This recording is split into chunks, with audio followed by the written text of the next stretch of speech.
Welcome back, and if you're just joining us, you're still on To The Press, reaching you live from the Abuja studios of Kaftan TV. And like we told you before, when we come back, we're going to be joined by a guest with whom we're going to be doing the analysis of some of the headlines that we have read to you. We have Femi Jubal in the building. He's an entrepreneur and the president of the Lifting Brothers Foundation. You're welcome to the press. Thank you so much. Thank you so much for joining us on the program. Thank you so much for inviting me. It's good to have you on the program today. And you know, it's been a week of twists and turns, talking about at some point the fuel scarcity, the naira scarcity. At some point last week, Nigerians were complaining about the scarcity of the new notes. But mid this week, it got to its crescendo. Nigerians could not access both the new currency or the old currency, and it brings the big question: what the whole policy is all about. Because most Nigerians are beginning to saying that if you are bringing in any policy, the primary reason of such policies should be making life easy for Nigerians. But on the back of what we have seen in recent times, we cannot actually say this policy has gone as planned. Some Nigerians are even alleging that it could have been for political reasons, because there's been a lot of accusation and counter-accusation from the political elite, including the ruling party. What's your take on this whole scenario? Thank you very much, Francis. Now, the first thing is every policy of government, regardless how beautiful or ugly they are, must be built on effective institutions and system. So that's like the foundation. So if you don't have that foundation, there is no way you can effectively execute that policy. Because one of the things that we have experienced this week regarding this policy of naira and all that is the fact that even the banks were not ready for this. So now you discover that e-transactions was becoming too much for the banks than they could handle. So resulted in that there are many transfers that have done transactions this week. They have not seen it. So the problem is we don't have an effective system and institution. So we keep making policies, and those policies are actually good policies.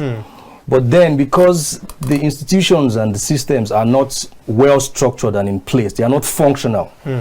And that's the more reason why people would always not give in their ultimate trust. Because then the policies. Yeah, because another thing is a lot of things, everything has been politicized in Nigeria.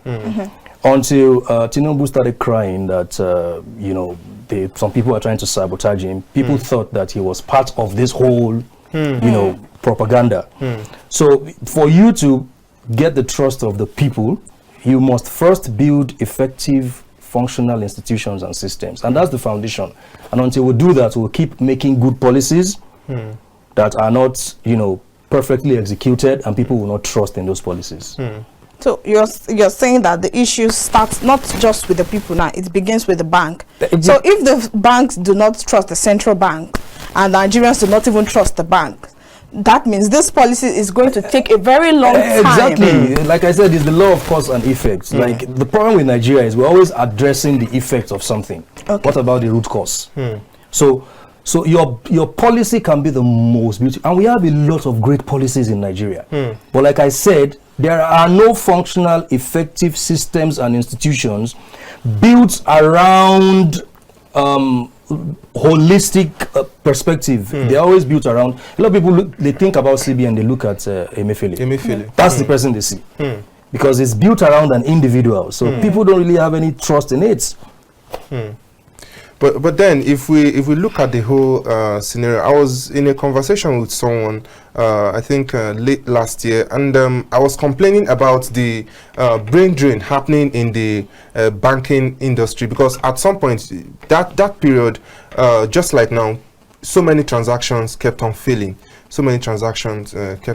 And out of curiosity, I reached out to a friend of mine in the bank, and he told me most of their tech guys who are running their servers the tech guys who are running their servers, who are running their e-transaction systems, most of them are moving abroad. Most of them are moving, are seeking greener pastures. And just like you said now that most of the transactions you've done in recent times have been has been failing.